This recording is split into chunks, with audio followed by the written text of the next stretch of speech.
My dear sister Janet, it is 2 o'clock in the morning, and most of our men have been asleep in their trench and in their dugouts.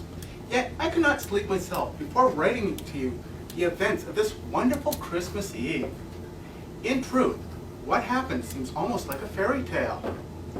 And if I hadn't been through it myself, I would scarce believe it. Just imagine, while you and the family sing carols before the fire there in London, I did the same with enemy soldiers here on the battlefields of France. As I wrote before, there has been little serious fighting going on of late. The first battles of the war left so many dead that both sides have held back until reinforcements can arrive. We've mostly stayed in our trenches and waited. But what a terrible waiting it has been, knowing that at any moment an artillery shell might land and explode, killing a friend of ours. In daylight, we're not even daring lifting our heads above the trenches for fear of a sniper's bullet. The rain, which has fallen almost daily, of course, it collects in our trenches, and we must bail it out with pots and pans. And with the rain comes the mud. It's a good foot or more deep. It splatters and it cakes on absolutely everything. It's constantly sucking at our boots. One poor new recruit got his feet stuck in it, and then his hands too, when we tried to get him out. It was just like that American story of the tar baby. Through all this, we couldn't help feeling curious about the German, especially the ones who across the way from us. After all, they faced the same dangers we did.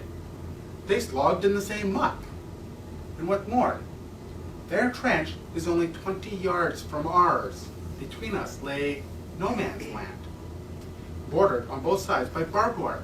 If they were close enough, sometimes we heard their voices. Of course, we hated them for killing our friends, but other times we joked about them, and it almost felt as if we had something in common. And now, it seems they felt the same. Just yesterday morning, Christmas Eve day, we had our first good freeze. Cold as we were, we welcomed it. It meant the mud froze solid. Everything had that nice frost white tinge to it. And the bright sun shone all over the place. It was perfect Christmas weather.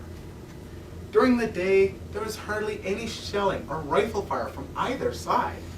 And as darkness fell on Christmas Eve, the shooting stopped completely. Our first complete silence in months. We hoped it might be a promise of a peaceful holiday, but we didn't count on it. We'd been told the Germans might attack and try to take us off guard. I went to the dugout to rest, and lying on my cot, I must have drifted asleep. All at once, my friend John was shaking me awake. Come and see what the Germans are doing." I grabbed my rifle, stumbled out into the trench, and stuck my head cautiously above the sandbags. I never hoped to see a stranger and more lovely sight. Clusters of tiny lights shone along the German line, left as far as you could see, right as far as you can see. "What is it?" I asked in bewilderment. John answered me, "They're Christmas trees." And so it was.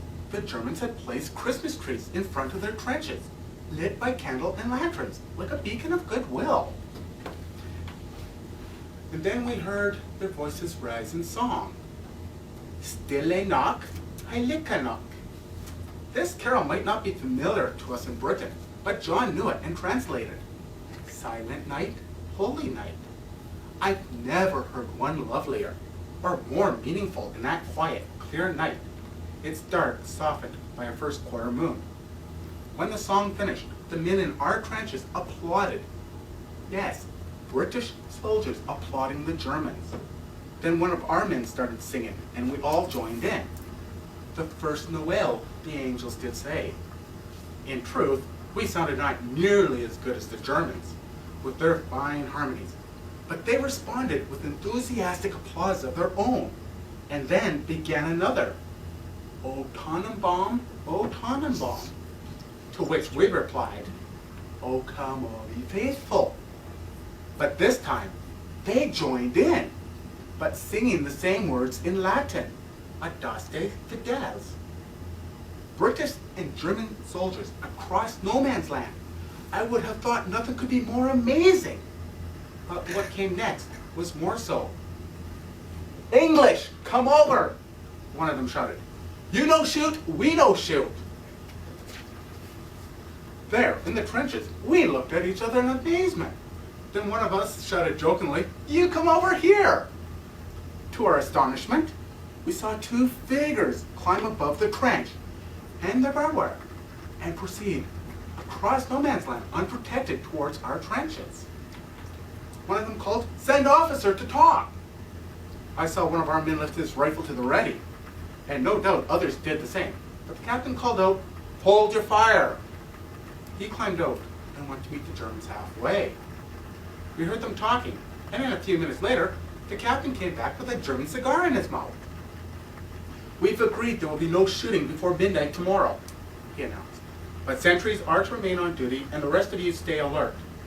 Across the way, we could make out groups of 2 or 3 men starting out of the trenches and coming towards us. Then some of us were climbing out too. And in minutes, there were all of us in no man's land, over 100 soldiers and officers of each side, shaking hands with those we've just been trying to kill hours before. Before long, a bonfire was lit, and we all,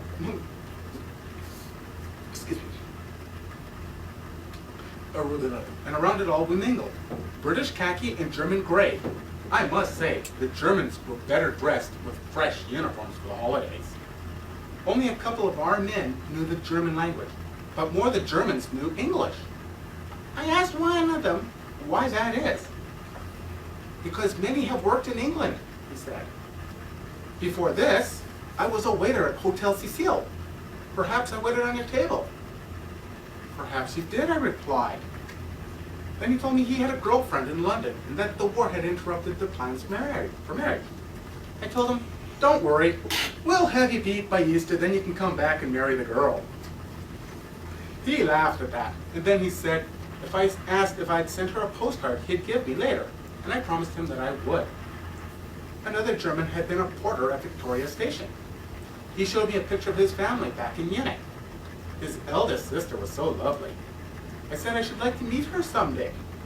He beamed and said that he would like that very much, and gave me his family's address.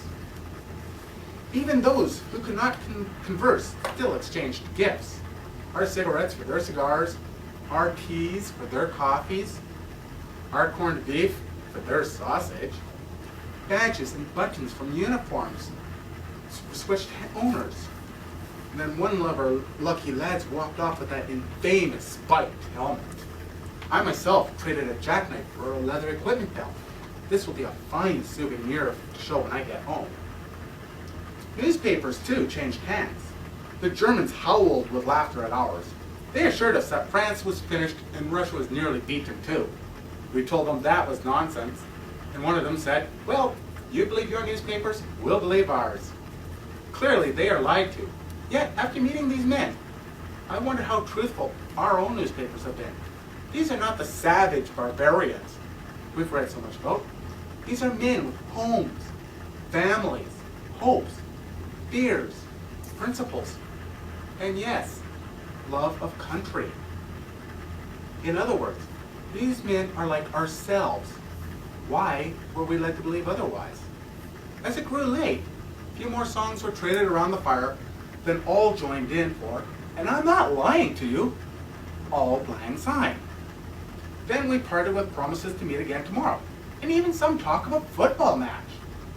I was just starting back to the trenches when an older German clutched my arm. "My God," he said, "why cannot we have peace and all go home?" I told him gently, "That you must ask your emperor." He looked at me searchingly. "Perhaps, my friend, but we must also ask our hearts." And so, dear sister, tell me, has there ever been such a Christmas Eve in all history? And what does it mean, this impossible befriending of enemies? Those soldiers may be, for the fighting here, of course, it means regrettably little. Decent fellows these soldiers may be, but they follow orders, and we do the same. Besides, we are here to stop their army, and send it home, and never could we shirk our duty. Still, one cannot help imagine what would happen if the spirit shown here was caught on by the nations of the world. Of course, disputes must always arise. But what if our leaders were to offer well wishes in places of warnings, songs in place of slurs, presents in places of reprisals? Would not all war end at once? All nations say they want peace. Yet, on this Christmas morning, I wonder, do we want it good enough? Your loving brother, Mom.